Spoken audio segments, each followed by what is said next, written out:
नमस्कार। आज हम चल रहे हैं आइसलैंड, जिसे कहते हैं आग और बर्फ की धरती। हमारे पास एक यात्रा वृत्तांत है जो वहाँ के कुछ बहुत ही कमाल के नज़ारों के बारे में बताता है। हाँ।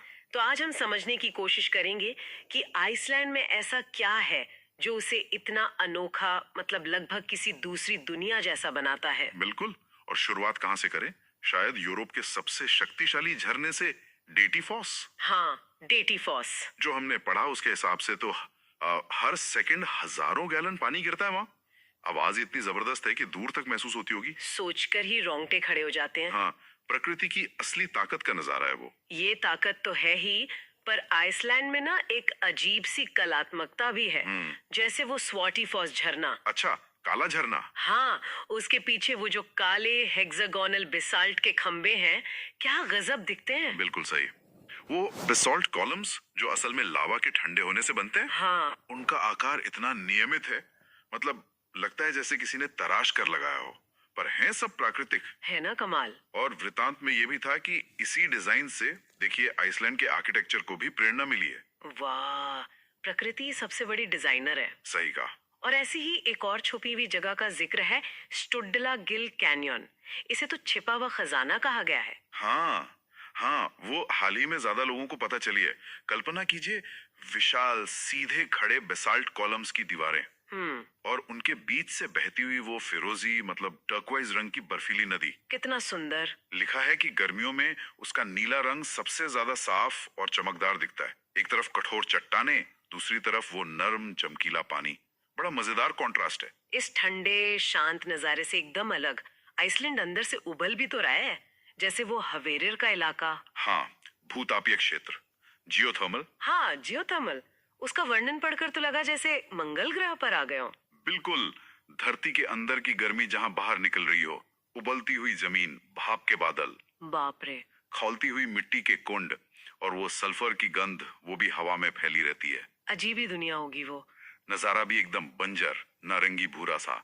सही में लगता है जैसे किसी और ग्रह पर हो। धरती की अंदरूनी शक्ति का प्रदर्शन है ये। और अगर रंगों की बात करें तो लैंडमिनेल लोगार के पहाड़, वो तो जैसे रंगों की एक पूरी पेंटिंग है। हाँ, उन्हें रियोलाइट पर्वत कहते हैं। रेयोलाइट। हाँ, रियोलाइट एक खास तरह की ज्वालामुखीय चट्टान होती है। उसमें कई तरह के खनिज होते हैं। अच्छा। तो वृत्तांत बताता है कि यही खनिज ज्वालामुखी की राख के साथ मिलके उन पहाड़ों को लाल, पीले, हरे, नीले ऐसे अद्भुत रंग देते हैं। क्या बात है। हाइकिंग करने वालों के लिए तो वो जगह जन्नत होगी। लिखा है हर मोड़ पर एक नया रंगीन नजारा इंतजार करता है। फिर आता है आइसलैंड का शायद सबसे आइकॉनिक चेहरा, किर्कजुफेल। हाँ, चर्च माउंटेन। और कई लोग तो इसे गेम ऑफ थ्रोन्स के एरोहेड माउंटेन से पहचानते होंगे। बिल्कुल, उसका वो एकदम अलग सा नुकीला कोन जैसा आकार। हाँ। और पास में वो कुर्कजुफेल्स फॉल्स झरना। फोटोग्राफरों की तो ये पसंदीदा जगह है। वृत्तांत में खास तौर पर सूर्यास्त के समय इसकी खूबसूरती का जिक्र है। मुझे लगता है इसकी तस्वीरें बहुत देखी है मैंने। हाँ, बहुत पॉपुलर है। और आखिर में चलते हैं पूर्वी तट पर, वेस्ट्रान हॉर्न पर्वत और स्टोक्सनेस का काला रेतीला बीच। उफ, वो भी कमाल है। वर्णन कहता है कि जब पानी शांत हो तो गीली रेत पर उन नुकीले ड्रामेटिक पहाड़ों का एकदम आईने जैसा अक्स दिखता है। हाँ, वो नजारा तो वाकई किसी दूसरी दुनिया का ही लगता होगा। सोचिए, गहरा काला रेत, वो दांतेदार पहाड़ और उनका एकदम साफ प्रतिबिंब पानी में। कितना शांत और कितना नाटकीय एक साथ। बिल्कुल, ये आइसलैंड की सुंदरता का एक और पहलू दिखाता है।